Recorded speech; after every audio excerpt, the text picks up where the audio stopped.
Latin భాగంలో శిరీష గారికి programme వందనాలండి. ఈ సమయంలో మరి వర్తమానం నిమిత్తము ప్రేరేపించబడి వారు వచ్చి ప్రార్థన నడిపించాల్సిందిగా మనం చేస్తున్నాం.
శాలం గారికి ప్రోగ్రాం వందనాలండి.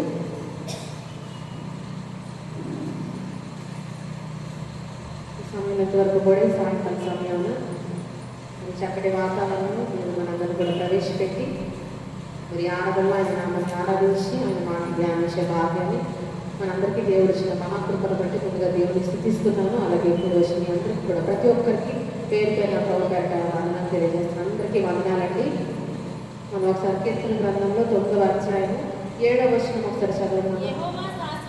శాశ్వతముగా సింహాసనాసీనుడై ఉన్నాడు, న్యాయము తీర్చుటకు సింహాసనమును స్థాపించున్నాడు. చాలా ప్రార్థన చేసుకున్నాను. దయచేసి ప్రతి ఒక్కరు కూడా ఈ సాయంకాల సమయంలో దేవుడు మనతో మాట్లాడాలన్నా ప్రతి ఒక్కరు తల నుంచి ప్రార్థన ఏకీవించండి. పరిశుద్ధ తండ్రి, కృపగల మా దేవ, నన్ను సత్యదేవుడైన మా రాజ్య ప్రభు దేవాది దేవ, న్యాయవంతుడమైన మా ప్రభావ, సత్యవంతుడమైన మా దేవ, మీ పరిశుద్ధమైన ఘనమైన నామానికి స్తుతి స్తోత్రాలు చెల్లించుకుంటున్నాం తండ్రి.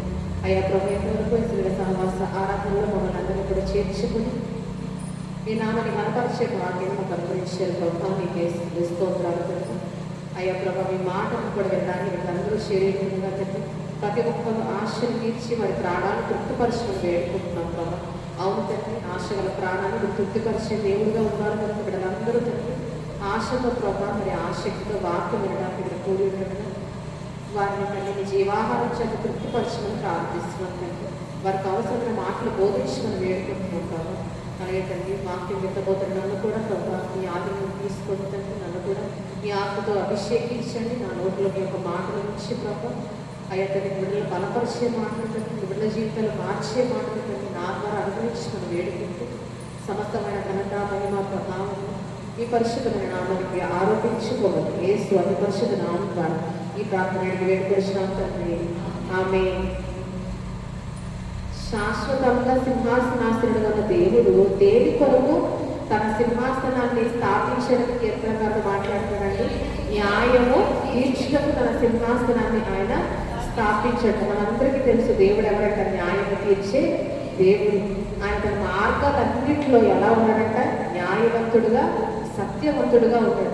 అయితే ఈరోజు దేవుడు న్యాయం తీర్చే దేవుడు అని మనకు తెలుసు. అయితే కొన్నిసార్లు మనుషులు కూడా దేనికి సిద్ధమవుతారంట? న్యాయం తీర్చడానికి సిద్ధమవుతూ ఉంటాం. అంటే కొన్ని సమస్యలను కొంతమంది మనుషుల ముందు పెట్టినప్పుడు మనుషులు కూడా దేని గురించి మాట్లాడతారంటే న్యాయాల గురించి మాట్లాడతారు.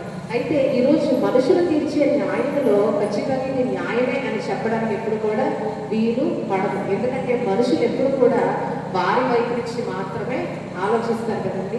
దేవుడు ఎప్పుడు కూడా అన్ని వైపుల నుంచి ఆయన చూసే దేవుడు, అన్ని వైపుల నుంచి ఆలోచించి సత్యమైన తీర్పుల్ని, న్యాయమైన తీర్పులు ఇచ్చే దేవుడుగా ఆయన ఉన్నాడు. మనుషుల తీర్పులు ఈరోజు న్యాయమైనవి ఎందుకు కావాలంటే మనుషులు కేవలం ఒకవైపు నుంచే ఆలోచిస్తారు. మనం అందరం కూడా ఈరోజు ఎన్నో సందర్భాల్లో ఒకవేళ ఏది న్యాయమో ఏది అన్యాయమో చెప్పవలసిన అవసరత మనకు ఏర్పడినప్పుడు మనం ఎలా చూస్తామంట? కేవలం ఒకవైపు నుంచే ఆలోచిస్తాం.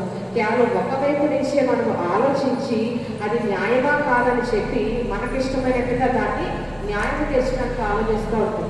కానీ ఈరోజు దేవుడు ఎప్పుడు కూడా అన్ని వైపుల నుంచి ఆయన ఏం చేస్తాడంట, ఆలోచిస్తాడు. అన్ని వైపుల నుంచి కూడా ఆయన ఈరోజు పరిశీలిస్తాడు. మరి ముఖ్యంగా రహస్యాన్ని కూడా ఆయన చూసే దేవుడుగా ఉన్నాడు కదండి. మనమైతే రహస్య సంగతులను మనం ఎరిగిలేము, కానీ ఈరోజు దేవుడి తీర్పులు ఎలా న్యాయమైనగా ఉంటాయంటే రహస్య సంగతులను కూడా ఆయన పరిశీలించే దేవుడుగా ఉన్నాడు కనుక ఆయన తీర్పులు ఖచ్చితంగా ఏమై ఉంటాయంట, న్యాయమైనవిగా ఉంటాయి. ఆయన న్యాయంలో ఇక మనము వంక పెట్టడానికి ఏది కూడా లేనే లేదు. కాబట్టి ఈరోజు దేవుడు ఎవరైనా నిజమైన న్యాయాన్ని తీర్చే దేవుడు, మనుషులైతే అన్యాయస్తులుగా ఉండి అన్యాయపు తీర్పులు తీరుస్తారేమో, కానీ ఎల్లప్పుడూ దేవుడు ఏం చేస్తారంటే న్యాయవంతుడుగా సత్యవంతుడుగా ఉండి తన మార్గాలన్నింటిలో కేవలం న్యాయముగానే ఆయన తీర్పు తీర్చడానికి ఆయన ఇష్టపడతారు. యేసు ప్రభువు మనకి లూకాసు వార్తలో ఒక న్యాయాధిపతి గురించి చెప్తారు. ఎవరంటే ఆ న్యాయాధిపతి?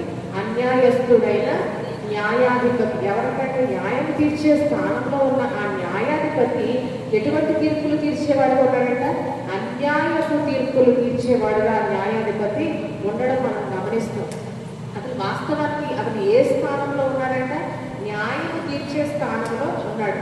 కానీ న్యాయం తీర్చే స్థానంలో ఉన్న ఆ న్యాయాధిపతి ఎటువంటి తీర్పులు తీర్చాడంట, న్యాయమైన తీర్పులకు బదులు అన్యాయమైన తీర్పులే అతడు తీరుస్తూ ఉన్నాడు. అందుకని అతనికి యేసు ప్రభువు పెట్టిన పేరేంటి, అన్యాయస్తుడైన న్యాయాధిపతి అని యేసు ప్రభువు ఆ న్యాయాధిపతిని సంబోధిస్తూ ఉన్నాడు.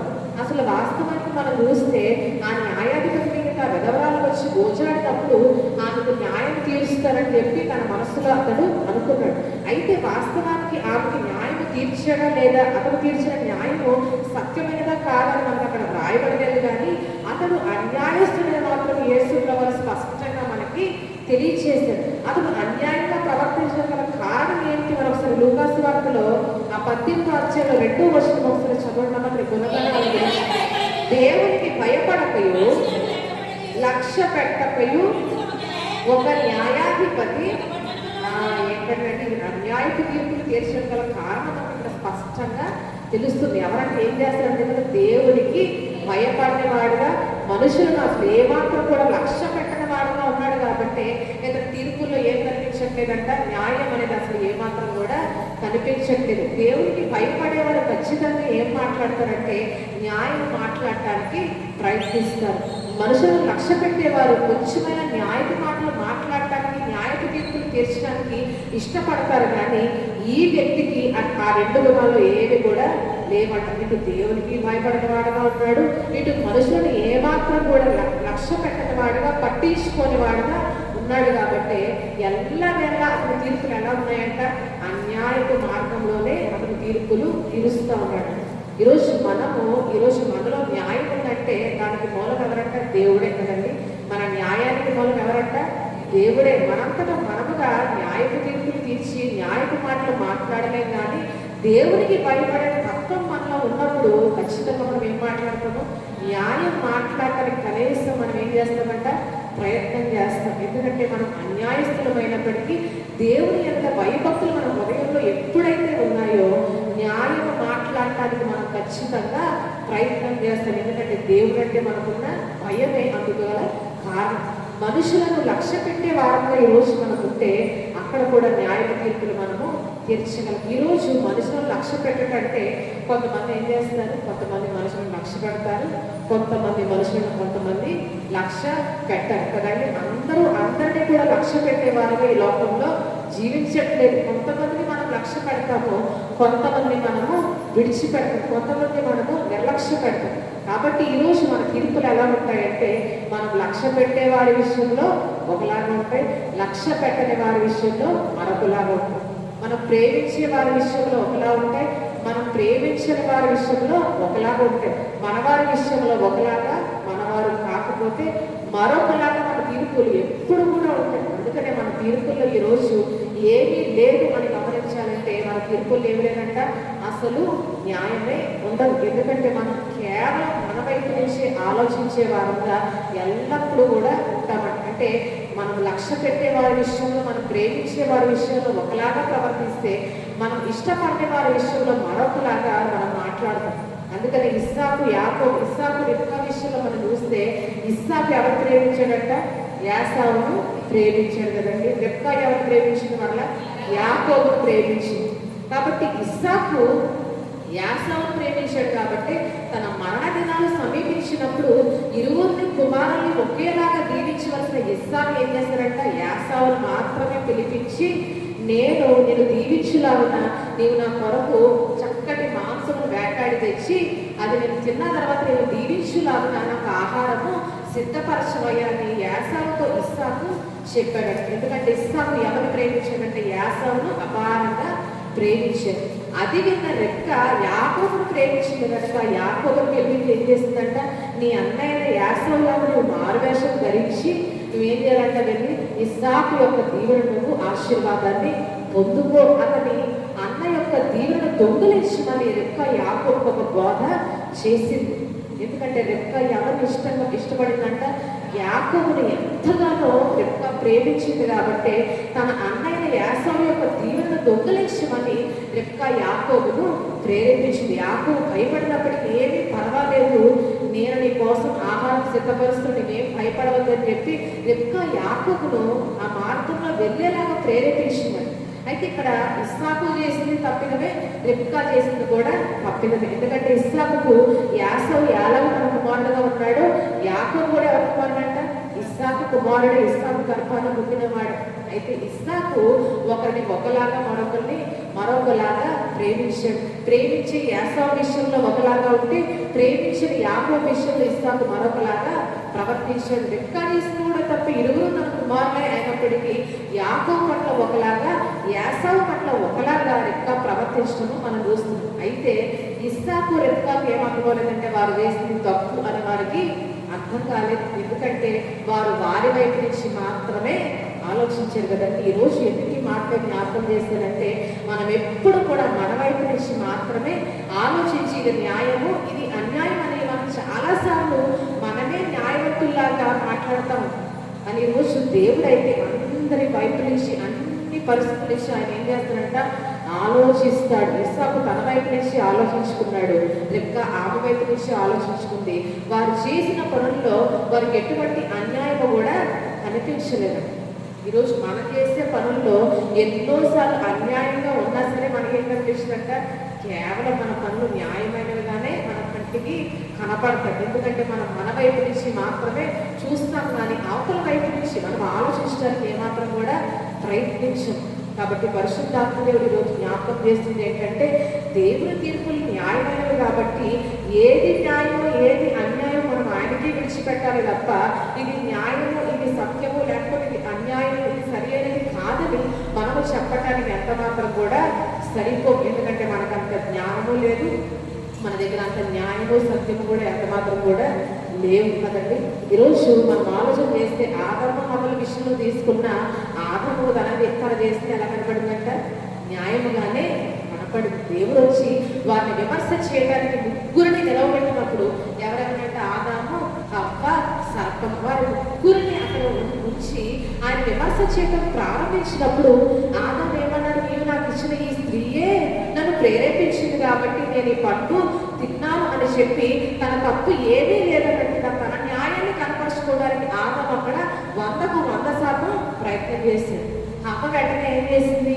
నా తప్పేమీ లేదు ప్రభా, సర్పము నన్ను మోసపుచ్చినందువల్లే నేను ఈ పండు తిన్నాను, కానీ నా ప్రవర్తన అయితే న్యాయముగానే ఉంది, లేకపోతే నేను ఆ పండు తినేదాన్ని కాదన్నట్టుగా తన వైపున న్యాయాన్ని దేవుడికి కనపరుచుకోవడానికి ఆమె కూడా 100% ప్రయత్నించింది. అంటే ఇరువురు కూడా ఆ దేవుని ముందే వారు అక్కడ ఏం దిగారంటే వాదనకి వారు దిగారు కదంటే సాక్షాత్తు దేవుని ముందే ఆదాము హవ్వల వాదన పెట్టడం మనం చూస్తాం. అంటే ఎవరి న్యాయాన్ని వారు కనపరుచుకోవడానికి దేవుని ముందు వారు చక్కగా 100% వారు ప్రయత్నం చేశారు.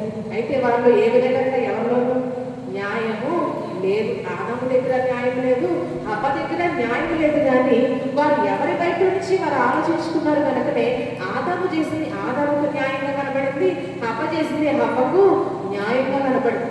అయితే తుదకు న్యాయకర్తల దేవుడు ఏం చేసి ముగ్గురిని నిలబెట్టి ఎవరికి ఇవ్వాల్సిన ప్రతిఫలాన్ని ఆయన వారికి ఇచ్చేశాడు.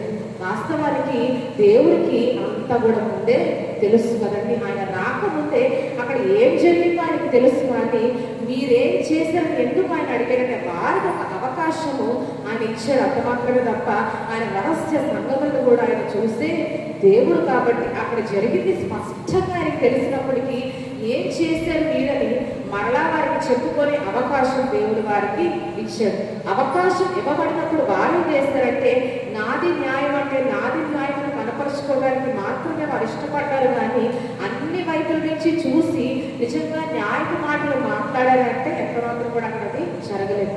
తొదకు న్యాయకర్తన దేవుడు ఏం చేసినట్ట ముగ్గురికి తగిన ప్రతిఫలాన్ని వారికి ఆయన ఇచ్చేసాడు. వారి వైపు న్యాయం లేదు కాబట్టి వారు చేసిన పాపానికి తగిన ప్రతిఫలాన్ని దేవుడు వారికి అక్కడ ఇచ్చాడు. కాబట్టి ఈరోజు ఆదాము హవ్వల వలె మనం కూడా మన జీవితాల్లో ఎప్పుడు మనం ఏం చేస్తూ ఉంటామంటే నాదే న్యాయం నాదే న్యాయం అనుకున్నంత కాలం మనకి ఏం కలుగుతుందంటే మనం న్యాయంగానే కనపడదు.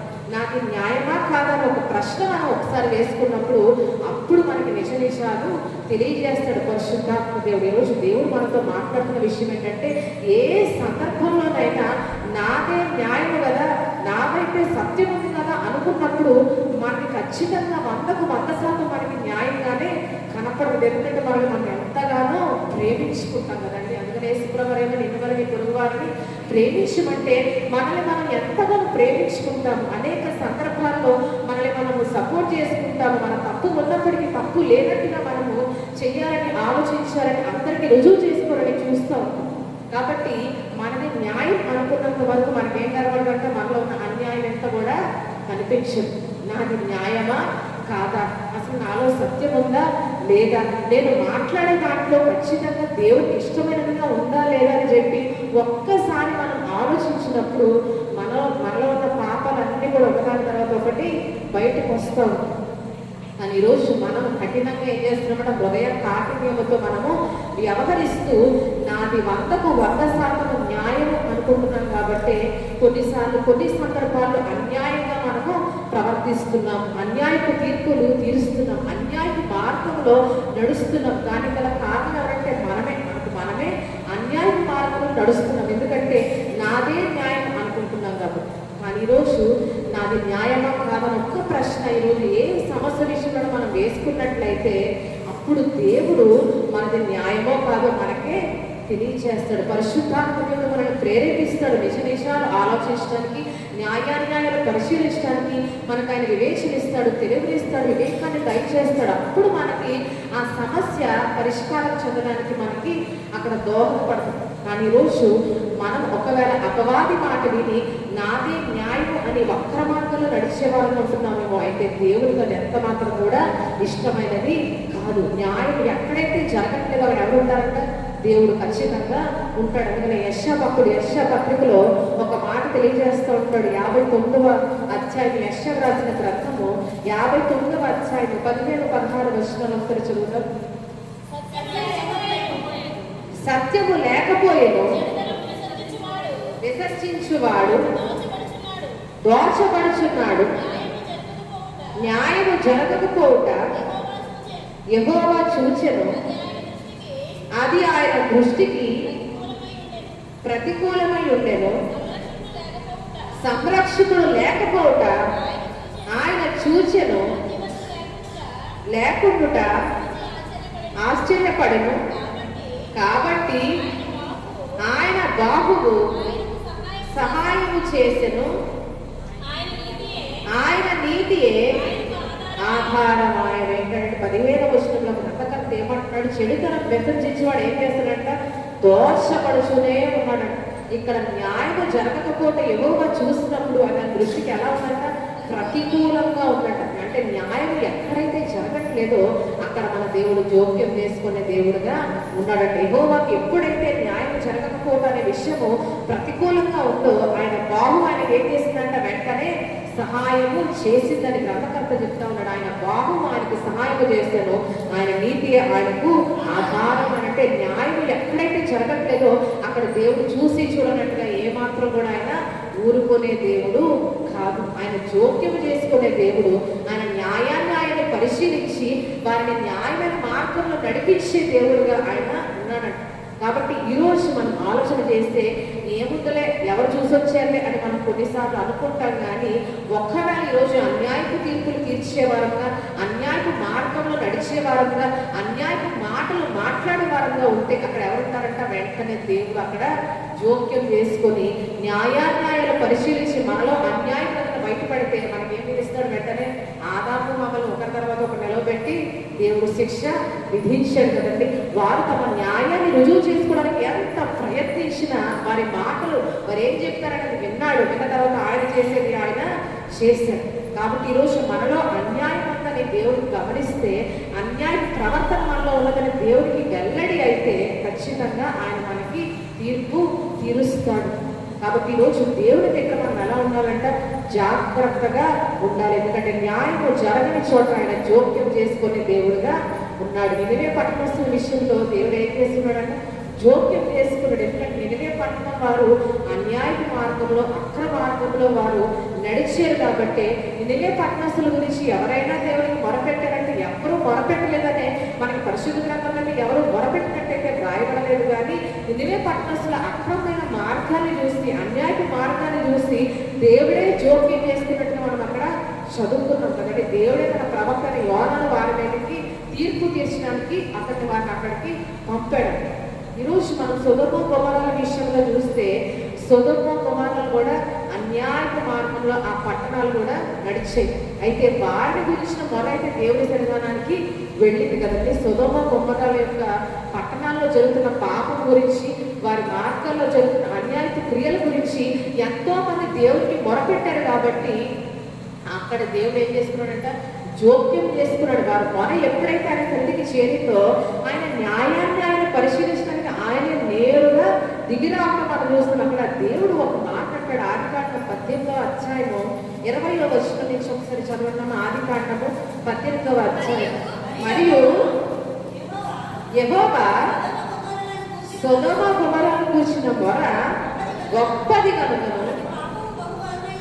కనుకను నేను దిగిపోయి నా యొక్కకు వచ్చిన మొర చెప్పుననే చేసిరో లేదో చూచెదను, చేయని ఎడల తెలుసుకుంటున్నాను. ఇక్కడ చూసి సొదొమ గొమొర్రాల గురించి గొప్ప మొరలు దేవుని సన్నిధానానికి చేరినప్పుడు ఆ ప్రకారంగా వారు చేసిరో లేదో తెలుసుకోవడానికి దేవుడే నేరుగా దిగి వచ్చాడు. ఆఖరిలో మనం 21వ వచనంలో ఒక మాట దేవుడు అంటాడు ఏంటంటే, చేయని ఎడల నేను తెలుసుకుంటున్నట్టు. హల్లెలూయా.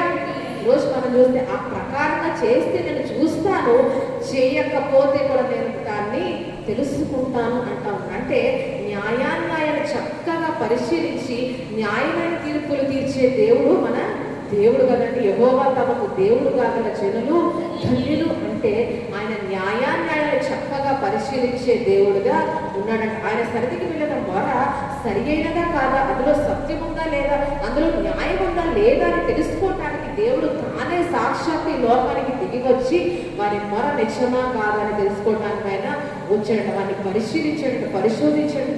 చేస్తే చూస్తాను, శిక్ష విధిస్తాను, చేయకపోతే కూడా నేను దాన్ని తెలుసుకుంటానని చెప్తా ఉన్నాడు. నిజంగానే సొదొమ గొమొర్రాలు గురించిన మొర దేవుడి దృష్టిలో సత్యముగా ఉంది కనుకనే ఆ పట్టణాన్ని దేవుడు సర్వనాశనము చేశాడు కదండి.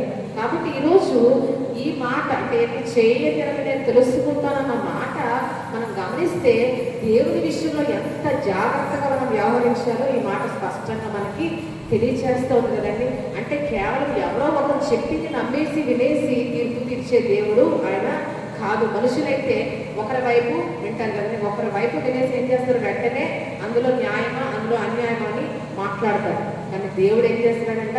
వాళ్ళు చేసేదో లేదో నేను ఇప్పుడే తెలుసుకుంటానని చెప్పి ఆయనే పరిశోధించడానికి వచ్చాడు. అంటే దేవుని విషయంలో ఎంత జాగ్రత్తగా మనం ఉండాలో ఈ వాక్యము తెలియచేస్తాము. సొదొమ గొమొర్రాల విషయంలోనైతే మొర వెళ్ళింది కనుక ఆయన జోక్యం చేసుకున్నాడు. నినివే పట్టణస్తుల విషయంలోనైతే మొర వెళ్లకుండానే ఆయన జోక్యం చేసుకున్నాడు. అయితే తుదకు అన్యాయం ఎక్కడైతే జరుగుతుందో అక్కడ ఆయన ఏం చేస్తారంట? జోక్యము చేసుకుంటాడు. వారిని సరైన మార్గంలో నడిపించడానికి ఆయన ఇష్టపడే దేవుడు. ఎందుకంటే ఆయన ఎవరంట? న్యాయవంతుడు కనుక ఆయన అన్యాయాన్ని ఏమాత్రం కూడా చూడలేడు. అన్యాయాన్ని ఏమాత్రం కూడా ఆయన కన్ను సహించలేదు కాబట్టి అన్యాయం జరిగే చోట దేవుడు ప్రత్యక్షమవుతాడు.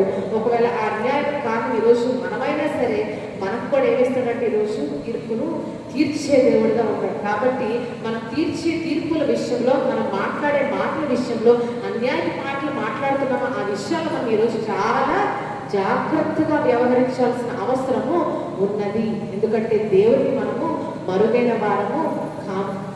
ఆయన తీర్పు తీర్చిన తర్వాత ఆ తీర్పులో మనం ఏం వెతకలేమంట, ఏ ఒక్క వెతకలేము. ఆయనకి ఎదురు మాట కూడా మనము చెప్పలేము. ఆయన న్యాయం సరి అయినది కాదని ఎవ్వరు కూడా చెప్పజాలరు. ఎందుకంటే యెహోవా అందరికీ ఉపకారి అనే వాక్యం తెలియజేసిన రీతిగా ఆయన సమస్త కార్యాల్లో ఆయన న్యాయం తీర్చే దేవుడుగా ఉన్నాడు. అందరినీ ప్రేమించే దేవుడుగా ఉన్నాడు. అందరికీ ఉపకారం చేసే దేవుడుగా ఉన్నాడు. కాబట్టి ఆయన న్యాయం ఎప్పుడు కూడా సరి అయినదిగా, సత్యమైనదిగా ఉంటుంది. ఆయన న్యాయం తీర్చిన తర్వాత ఎవ్వడు కూడా ఎదురు మాట చెప్పలేడు. అందుకనే యేసుప్రభువు వారు లూకాసు వార్తలో యేసుప్రభువు వద్దకు వేగుల వారు వచ్చి అడుగుతారు. లూకాసు వార్త 20వ అధ్యాయము, లూకాసు వార్త 20వ అధ్యాయం 20 నుంచి ఒకసారి చదవండి అమ్మా. లూకా రాసిన సువార్త 20వ అధ్యాయం. ఆయనను కనిపెట్టొచ్చు అధిపతి వశమునకును అధికారమునకును అప్పగించుటకై ఆయన మాటల యందు తప్పు పట్టవలనని అనిపించుకొను వేగుల వారిని ఆయన యొద్దకు పంపిరి. వారు వచ్చి, బోధకుడా, న్యాయముగా మాట్లాడుచును బోధించుచునున్నావు. నీవెవరి యందును మోమాటం లేక బోధించుచున్నామని ఎరుగుదుము. మనము న్యాయమా కాదా అని అడిగిరి. ఆయన కుయుక్తిని గుర్తెరిగి, ఒక దేనారము నాకు చూపుడి, దీని మీద రూపమును పైవ్రాతయు ఎవరివని అడుగగా, కైసరు మంత్రి. అందుకైన, అలాగైతే కైసరువి కైసరునకులో, దేవునికి దేవునికి చెల్లించుడని వారితో చెప్పెను. ప్రజల ఎదుట ఈ మాటలు తప్పు పట్టనేరక ఆయన ప్రత్యుత్తరములకు ఆశ్చర్యపడి ఊరుకుంటారు. ఎవరు వచ్చారంటే ప్రధాన యాజకులు అందరూ కలిసి తాము నీతిమంతులమని అనిపించుకునే వేగుల వారిని పంపించారంటే వీరు ప్రశ్నిస్తే ఎవరు కూడా ఇక ఉత్తరము చెప్పలేరన్నమాట. అటువంటి వారిని ఎవరి వద్దకు పంపించారంటే ప్రధాన యాజకులు శాస్త్రులు అందరూ కలిసి యేసు ప్రభువు వారి వద్దకు పంపించినప్పుడు వారు అడిగిన ప్రశ్న ఏంటంటే, కైసరుకు పంపించిన న్యాయమా కాదని అడిగినప్పుడు యేసు ప్రభువు వారి నోటితోనే సమాధానము చెప్పించారు కదండి. దీని మీద రూపమును పైవ్రాత ఎవరిని అడిగినప్పుడు అవి కైసరువే అని వారు ప్రత్యుత్తరం ఇచ్చినప్పుడు, అయితే కైసరువి కైసరుకు దేవునికి చెల్లించిన యేసు ప్రభువు ఎప్పుడైతే చెప్పారో వారు ఏం చేయలేకపోయారంటే ఇంకా ఆ మాటలో ఏమాత్రం కూడా తప్పు పట్టలేక ఆయన ప్రత్యుత్తరంలో ఆశ్చర్యపడి మౌనంగా వారు అక్కడే ఉండిపోయారు. అంటే ఈరోజు ఆయన న్యాయం తీర్చిన తర్వాత ఎవరు కూడా ఎదురు మాట చెప్పలేరు కదండి. ఆయన న్యాయం సరైనది కాదని ఏ మనుషులు కూడా చెప్పలేరు. ఇక్కడ వేగుల వారు ఆయన మాటలో చిక్కు పెట్టాలని వచ్చారు, కానీ వారే చిక్కుపడి మౌనంగా వెళ్ళిపోయారు. అంటే ఈరోజు యేసు ప్రభువు ఎలా మాట్లాడుతున్నారు కూడా వారు అక్కడ ముందుగానే చెప్పారు. ఏంటంటే న్యాయంగా మాట్లాడుచును బోధించుచు ఉన్నాము. ఆయన బోధలోనే కాదంట, మాటలో కూడా ఏముందంటే ఈరోజు న్యాయం. ఎందుకంటే బోధలు వేరు, మాటలు వేరు కదండి. ఈరోజు మనం ఇతరులకు బోధించేటప్పుడు న్యాయంగా బోధిస్తాం, కానీ మాటలకు వచ్చేసరికి ఏం తప్పుతామంట, న్యాయము తప్పేస్తూ ఉంటుంది కదండి. బోధ వేరు, మాటలు వేరు. మనుషులతో మనం మామూలుగా క్యాజువల్గా మాట్లాడినప్పుడు మాటలు వేరు. ఇతరులకి ఏదైనా విషయంలో నీతి బోధ చేసేటప్పుడు మన మాటలు వేరేగా ఉంటాయి. బోధ వేరు, మాటలు వేరు. కానీ యేసు ప్రభువు అంట బోధలోనూ మాటలను ఎలా ఉన్నారంట, న్యాయవంతుడుగా సత్యవంతుడుగా ఉన్నాడు. మనమైతే ఈరోజు నీతి బోధలు చేయమంటే చేస్తాం, కానీ మన మాటలో ఏముండదు, తర్వాత న్యాయం ఎంత మాత్రం కూడా ఉండదు, నీతి ఉండదు మన మాటలు. కానీ యేసు ప్రభువు బోధలో ఎంత న్యాయం అయితే కనపరిచారో మాటల్లో కూడా అంతే న్యాయాన్ని ఆయన కనపరిచారు. సత్యంగా బోధించారట, సత్యముగా ఆయన మాట్లాడారు. ఎందుకని ఆయన తీర్చిన తీర్పుకు అక్కడ ఎవరు కూడా ఎదురు చెప్పలేక వారు మౌనంగా వారి దారిన వారు వెళ్ళిపోయారు. ఈరోజు ప్రధాన యాజకులు శాస్త్రులైనా సరే యేసు ప్రభువుని చెప్పాలని వారు ఎందుకు ఆలోచన చేశారంటే ఆయన మాటల్లో ఎక్కడ కూడా వారికి ఏం దొరకలేదంట, తప్పు తప్పు దొరకలేదు. ఆయన ఏదైనా కార్యం చేసినప్పుడు అది తప్పు అని వారు చెప్పలేక దాని నిమిత్తం వారు ఏం చేస్తారంటే ఆయన చంపాలని వారు ఆలోచన చేస్తారు. భోజ చేయగల వారు కూడా యేసుప్రభువు వారు స్వస్థపరిచినప్పుడు అక్కడ ఏం చేశారు, యేసుప్రభువు వారు స్వస్థపరిచినప్పుడు ఆ కార్యంలో తప్పును ప్రధాన యాజకులు అక్కడ పట్టలేకపోయారు. విశ్రాంతి దినం ఆయన స్వస్థపరిచినప్పటికీ నీవు చేసిన తప్పయ్యా అని చెప్పి వారు అక్కడ అందరి యొక్క ఆయనలో తప్పు పట్టలేక తద్వారా ఫలితంగా వారు ఏం చేశారంటే ఆయన చంపాలని దురాలోచన వారు చేశారు. ఎందుకంటే ఆయన చేసిన కార్యాల్లో ఎవ్వరూ కూడా ఎటువంటి తప్పును పట్టలేకపోయి ఒక్క విషయంలోనే కాదు, రోజు చేయగల వారిని స్వస్థపరిచే విషయంలోనే కాదు, కానీ యేసుప్రభువు చేసిన ఏ కార్యంలోనే ఏ స్వస్థతలోనైనా ఎటువంటి తప్పును ఎటువంటి అన్యాయాన్ని ఈ ప్రధాన యాజకులు పరిశీలన వారు కనుగొనలేకపోయారు. కనుకనే తత్ఫలితంగా వారు ఏం చేశారంటే ఇది చంపడం తప్ప మనకు వేరొక మార్గము లేదు. ఆయన నీతికి వారు ఓర్వలేకపోయారు, ఆయన న్యాయానికి వారు ఓర్వలేక తద్వారా ఆయన చంపితేనే మనకు సంతోషం అని చెప్పి వారు చంపాలని దురాలోచన వారు చేశారు. కాబట్టి ఈరోజు దేవుని తీర్పులో దేవుని మాటలో ఎంత న్యాయం ఉందో మనందరికీ కూడా పరిశుద్ధాత్మ దేవుడు స్పష్టంగా జ్ఞాపకం చేసిన సమయంలో మనమేం చేయాలంటే చిన్న చిన్న సమస్యలైనా పెద్ద పెద్ద విషయాలైనా మనము న్యాయం తీర్చడం మానేసి ప్రతి విషయాన్ని ఎవరికి అప్పచెప్పాలంట, దేవుని న్యాయానికి మనము అప్పచెప్పాలి. దేవుని తీర్పుకు దాన్ని అప్పచెప్పినప్పుడు ఏది న్యాయమో ఏది అన్యాయమో ఆయనే పరిశీలించి న్యాయమైన మార్గాల్లో మనందరినీ కూడా ఆయన నడిపిస్తాడు. అంతేగాని మనమే జోక్యం చేసుకొని మన సొంత న్యాయం మనం తీరుస్తామంటే మన న్యాయం ఎలా ఉంటుందంటే యాకోబు పత్రికలో అంటాడు కదా, ఒక ప్రశస్త వస్త్రాలు ధరించుకొని సమాజ మందిరానికి ఒకడు వస్తే మనం ఎక్కడ కూర్చోబెడతామంట, చక్కగా నీవు లేచి మంచి స్థలంలో కూర్చోబోయని చెప్పి కూర్చోబెడతాడు. అది ఒక దరిద్రుడు సమాజ మందిరంలో రాగానే ఏం చేస్తారంట, నీవు లేచి కింద కూర్చోబోయా అని చెప్పి పైన కూర్చున్న వారిని లేపి మరి కింద కూర్చోబెట్టే రకాలంట మనుషులు. అంటే అటువంటి గుణగణాలున్న మనుషుల గురించి యాకోబు భక్తుడు అక్కడ జ్ఞాపకం చేస్తూ ఉంటాడు. అంటే మన న్యాయం ఎలా ఉంటుందంటే ధనవంతులకు ఒకలాగా దరిద్రులకు ఒకలాగా ఉంటుంది, చదువుకున్న వారికి ఒకలాగా చదువు లేని వారికి ఒకలాగా మన న్యాయం ఉంటుంది. మన న్యాయం మన బంధువులకు ఒకలాగా, మన బంధువులు కాని వారికి ఒకలాగా, మన పక్షాన ఉన్న వారికి ఒకలాగా, మన పక్షాన లేని వారికి ఒకలాగా మన న్యాయం ఉంటుంది. కానీ దేవుడు అందరి ఎడల ఆయన ఏంటంట ఉపకారి, అందరి ఎడల ఉపకారి. యెహోవా అందరి ఎడల ఉపకారి అంటే అందులో చదువు ఉన్నవారు ఉంటారు, చదువు లేని వారు ఉంటారు, నీతిని అనుసరించే వారు ఉంటారు, నీతిని అనుసరించిన వారు కూడా ఉంటారు, న్యాయాన్ని అనుసరించే వారు ఉంటారు, న్యాయాన్ని అనుసరించిన వారు అందరి ఎడల ఉపకారం. అంటే ఈరోజు చెడ్డవారి మీదనో మంచి వారి మీద ఆయన ఏం చేసినట్టే తన సూర్యుడిని ఉదయింప చేస్తున్నాడు, అందరి మీద తన వర్షాన్ని ఆయన కురిపిస్తున్నాడు. కాబట్టి అందరూ ఈరోజు సుభిక్షంగా జీవించగలుగుతున్నారు. అందరి ఎడల ఆయన ఉపకారిగా ఉన్నాడంటే ఆయన ఆశ్రయించే వారి ఎడల ఉపకారిగా ఉన్నాడు, ఆయన ఆశ్రయించిన వారి ఎడల కూడా ఏం చేస్తున్నాడంటే ఆయన ఈరోజు ఉపకారాలు మేలు చేస్తున్నాడు. చదువు లేని వారి పట్ల, చదువున్న వారి పట్ల, ధనవంతుల పట్ల, ధనహీనుల పట్ల దేవుడు ఉపకారిగా ఉన్నాడంటే ఈరోజు. ఎందుకంటే ఆయన మార్గాలు ఎలా ఉంటాయంట, న్యాయముగా ఉంటాయి, సత్యముగా ఉంటాయి. కానీ మనమైతే ధనవంతుల్ని ధనహీనులని భేదాలు చూపుతాం, చదువుకున్న వారు చదువు లేని వారని భేదాలు చూపుతాం కదండి. పరపతి ఉన్నవారు పరపతి లేని వారని మనం భేదాలు చూపుతాం. కానీ వీటన్నిటిలో దేవుడు ఎప్పుడు కూడా భేదాన్ని ఎంచడం, అందరికీ ఉపకారం చేయడానికి ఆయన ఎల్లప్పుడూ కూడా ఇష్టపడేది. కాబట్టి మన మార్గాన్ని, మన సమస్యని దేవునికి అప్పగించుకున్నప్పుడు ఖచ్చితంగా దేవుడు మనల్ని ఎలా నడిపిస్తాడంట, న్యాయమైన మార్గంలో నడిపిస్తాడు, సత్యమైన మార్గంలో నడిపిస్తాడు. ఏలైనా ఆయన ఎవరంటే ఈరోజు చదువుకున్న లేఖన భాగంలో నలిగిన వారికి ఆయన ఏంటంటే ఒకసారి కీర్తన గ్రంథం ఈరోజు చదువుకున్న లేఖన భాగంలో 9వ అధ్యాయం, నలిగిన వారికి తాను మహాదుర్గమగును, ఆపత్కాలంలో మహాదుర్గమగును, యెహోవా తన్ను ఆశ్రయించు వారిని విడిచిపెట్టువాడు కావున నీ నామం ఎరిగిన వారు నేను నమ్ముకొను. నలిగిన వారికి ఎవరంటే దేవుడు మహా దుర్గంగా ఉన్నాడు. ఎంత గొప్ప మాట కీర్తనకారుడు ఇక్కడ మాట్లాడుతున్నాడంటే నిజంగా నలిగిన వారిని, విరిగిన వారిని దీర్ఘులు దరిద్రులు ఎవ్వరూ కూడా ఈ లోకంలో లక్ష్య పెట్టరు. కానీ అటువంటి వారి దేవుడు ఎలా ఉన్నాడు, ఒక మహా దుర్గంగా ఉన్నాడట. హల్లెలూయా.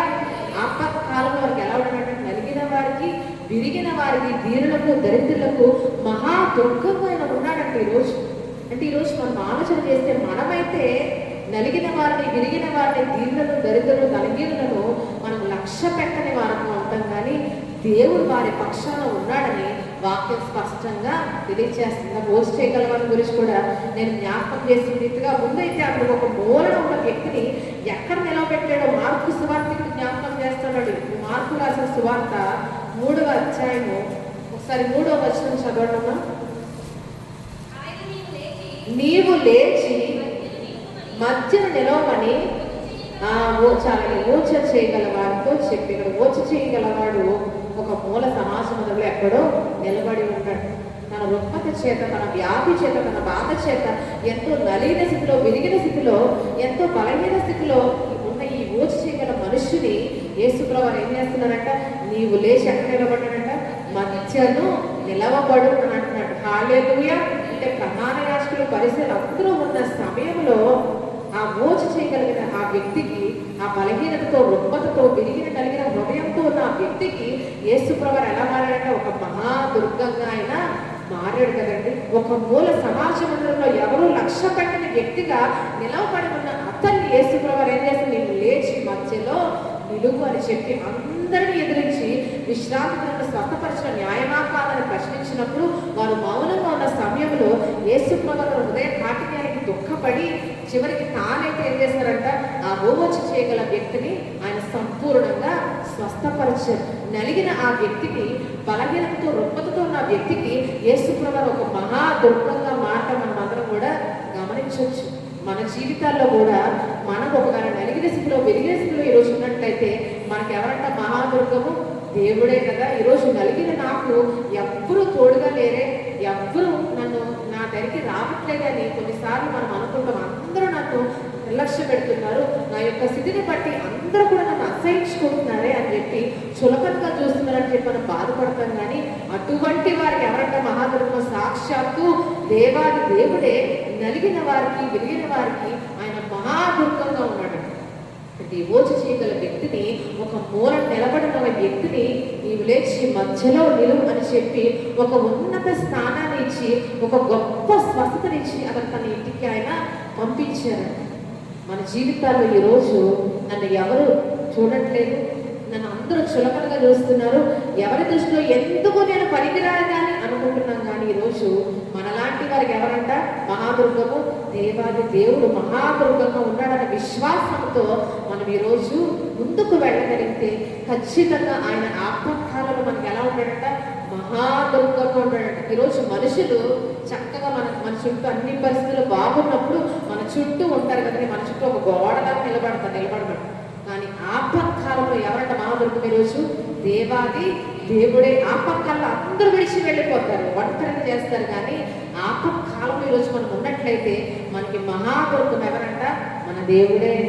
నా కొండ, నా కోట, నా శైలము, నా శృంగము, నా దుర్గము, నా బలమని దావీదు ఆయన గురించి ఎన్నో చక్కటి మాటలు మాట్లాడతారు. ఎందుకంటే శ్రమ అనుభవించిన దావీదుకి అందరూ అతని ఒంటరి చేసిన సమయంలో, అందరూ అతను చులకంగా చూసిన సమయంలో ఎవరంట మహాదుర్గంగా ఉందంటే దేవుడే కదండి. నా కొండ, నా కోట అన్ని కూడా నా దేవుడిగా ఉన్నాడని చెప్పి అతను దేవుడిని స్తుతిస్తూ ఉంటాడు. ఈరోజు మనకి ఎవరు లేరని అనుకోవడానికి లేదు.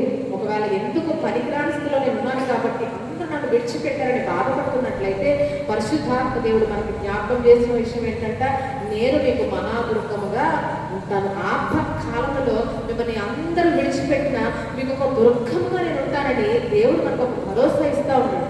కాబట్టి ఈరోజు ఈ మాటలు మనం ఎలా నమ్మాలంటే ఒక గొప్ప విశ్వాసంతో ఆ మాటలు మనము నమ్మగలగాలి. ఓచ చేయగలవానికి ఆ సమాజ మందిరంలో ఒక మహాదుర్గంగా యేసుప్రభువు ఎలా మారారో మన ఆపత్కాలంలో, మన బలహీన స్థితిలో, మన విరిగిన స్థితిలో, మన నలిగిన స్థితిలో మనకి ఈరోజు ఒక మహాదుర్గంగా నుండి మనల్ని నడిపించడానికి ఆయన ఇష్టపడతా ఉన్నాడు. అయితే ఈరోజు మన మార్గాన్ని ఎవరికి చెప్పాలంట? దేవునికి మనము అప్పచెప్పుకోవాలి. మన సమస్యల్ని దేవుని ముందు పెట్టాలి. ఏది న్యాయమో, ఏది అన్యాయమో నీవే చెప్పు ప్రభువా అని దేవుణ్ణి అడగడానికి ఇష్టపడాలి తప్ప మన స్వంత న్యాయాన్ని మనము అనుసరించి మాట్లాడటానికి ఏమాత్రం కూడా వీలు లేదు. మన స్వంత న్యాయాన్ని అనుసరించి మాట్లాడితే ఈరోజు ఖచ్చితంగా మనం ఏం మాట్లాడతామంటే అన్యాయమే మాట్లాడతాం కదండి. మన వైపు నుంచి ఆలోచించి అన్యాయపు మాటలే మాట్లాడతాం కాబట్టి దేవునికి మనం అప్పచెప్పుకుని నీవే ఇందులో న్యాయమేదో అన్యాయమేదో చెప్పు ప్రభాని దేవుని ముందు మన సమస్యలు పెట్టినప్పుడు దేవుడు ఖచ్చితంగా న్యాయమైన తీర్పులతో మనల్ని ఆయన నడిపిస్తాడు. న్యాయమైన మార్గంలో ఆయన మనల్ని నడిపిస్తాడు. నిజమే పట్టణస్తుల్ని అన్యాయపు మార్గాన్ని విడిచి ఎక్కడ నడిపించాడంట? న్యాయపు మార్గంలో ఆయన నడిపించాడు. యోనా వెళ్ళి ప్రకటించిన తదుపరి వారందరూ కూడా మారు మనసు పొందుకొని దేంట్లో నడవడం ప్రారంభించిన ఒక న్యాయమైన మార్గంలో వారు నడవటాన్ని ప్రారంభించారు. ఎందుకంటే ఈరోజు అన్యాయం ఉన్న చోట ఇందాక నేను చెప్పినట్టు ఆయన జోక్యము చేసుకునే దేవుడుగా ఉన్నాడు కాబట్టి మనలో అన్యాయం ఉన్నట్లయితే మనం జోక్యం చేసుకొని మనకు ఆయన తీర్పు తీర్చడానికి కూడా అదే సమయంలో సిద్ధంగా ఉన్నాడు. నలిగిన స్థితిలో మనం ఉన్నట్లయితే మహాదుర్గంగా మారడానికి కూడా ఆయన సిద్ధంగా ఉన్నాడు. మనం ఏ స్థితిలో ఉంటే దాన్ని బట్టి ఆయన ప్రవర్తన కూడా మన పట్ల ఉంటది అని మనం జ్ఞాపకం చేసి యథార్థవంతులేక ఆయన యథార్థవంతులుగా ఉంటాడంటే సద్భావం కలవారి అన్న సద్భావం చూపే దేవుడు కూడా గర్విష్ఠులు అన్న వికటంగా ప్రవర్తిస్తాడు. ఎంత గొప్ప మాటలు కీర్తనకారుడు మాట్లాడుతున్నాడు కదండి. సద్భావం కలవారి అన్న ఎలా ఉంటాడంటే ఆయన సద్భావం కలవాడుగానే ఉంటాడు. కానీ గర్విష్ఠులు ఎలా ఉంటాడంట? వికటముగా ప్రవర్తిస్తాడు. కాబట్టి ఈరోజు మన స్థితి ఎలా ఉందో దాన్ని బట్టి ఆయన ప్రవర్తన కూడా మన పట్ల ఉంటుందని గమనించుకోవాలి కదా. మనలో న్యాయం ఉంటే ఖచ్చితంగా నలిగిన సమయంలో మనకు ఆయన మహాదుర్గంగా మారతాడు. మనలో అన్యాయం ఉంటే, మనలో అక్రమం ఉంటే, మనలో పాపం ఉంటే, దోషం ఉంటే దానికి తగినట్టుగా ఆయన మనకి ప్రతిఫలాన్ని ఇస్తాడు. కాబట్టి ఈరోజు మన మార్గాన్ని ఆయనకు అప్పగించుకున్నట్లయితే ఆయన శాశ్వతంగా తన సింహాసనాన్ని దేని కొరకు స్థాపించినట్ట? న్యాయము తీర్చడానికి ఆయన స్థాపించాడు కనుక ఆ విషయం మీద మనం విశ్వాసం ఉంచి మన మార్గాన్ని మన సమస్యల్ని దేవునికి అప్పగించుకున్నప్పుడు న్యాయమేదో మనకి తెలియచేసి మన చేయి పట్టి న్యాయమైన మార్గంలో కడ వరకు కూడా ఆయన మనల్ని నడిపిస్తాడు. కాబట్టి ఆ రీతిగా మన జీవితాల్లో దేవుని న్యాయాన్ని మనం పొందుకొని న్యాయమైన మార్గంలో నడిచి గమ్యం చేరులాగా దేవుడు తన పరిశుద్ధాత్మ ద్వారా మనందరికీ తన మహాత్మ అనుగ్రహించుగాక. ఆమేన్. ఈ సమయంలో కాన్ఫరెన్స్ చేస్తుండగా దయచేసి